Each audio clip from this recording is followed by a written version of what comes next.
Satgas Penanganan COVID-19 meminta masyarakat tidak ragu lagi terhadap keamanan vaksin COVID-19 yang akan diberikan pemerintah secara gratis. Juru bicara Satgas Penanganan COVID-19, Profesor Wiku Adisasmito menegaskan keamanannya sudah dipastikan dan Presiden Joko Widodo menjadi yang pertama menerima suntikan vaksin Sinovac tersebut.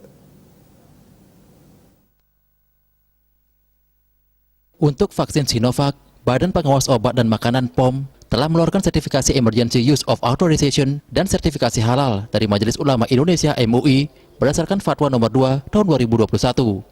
Kedua sertifikasi ini telah memenuhi standar medis, sehingga berkhasiat, minim efek samping, dan juga halal. Keputusan dikeluarkannya EUA dari Badan POM karena vaksin tersebut sudah memenuhi standar medis dengan memastikan keamanan, dosis, dan efek sampingnya. Dasar pemberian EUA sendiri melalui beberapa syarat diantaranya data keamanan subjek uji klinis, data imunogenisitas, dan data efikasi vaksin berdasarkan hasil uji klinis tahap pertama, tahap kedua, dan tahap ketiga. Sertifikat halal pun juga dikeluarkan berdasarkan kajian kehalalan vaksin melalui beberapa tahapan termasuk kunjungan ke fasilitas pembuatan vaksin Sinovac di Tiongkok. Pada vaksin Sinovac, besaran angka efikasi sebesar 65,3%. Hal ini menyatakan bahwa terjadi penurunan 65,3% kemunculan kasus pada kelompok yang divaksinasi. Besaran angka efikasi ini didapatkan dari perbandingan kelompok yang divaksin dan tidak divaksin. Hal ini sudah dibuktikan pada saat masa uji klinik yang terkontrol di Bandung.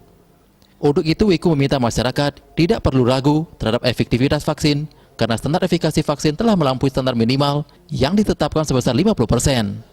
Penetapan standar ini dilakukan World Health Organization (WHO), Food and Drugs Association (FDA) di Amerika Serikat maupun European Medicine Agency (EMA) di wilayah Eropa. Dengan angka efikasi yang sudah melampaui standar minimal, maka sudah sangat bermakna dalam mencegah kejadian infeksi baru, baik pada penerima vaksin maupun populasi yang tidak menerima vaksin. Masyarakat juga diharapkan yakin akan efektivitas dan keamanan vaksin yang telah mengandungi sertifikat EUA dan sertifikat halal. Pemerintah pun akan tetap melakukan pemantauan lanjut setelah 6 bulan ke depan pasca vaksinasi sehingga terlihat efektivitas vaksin tersebut. Raiswantara, Bali TV.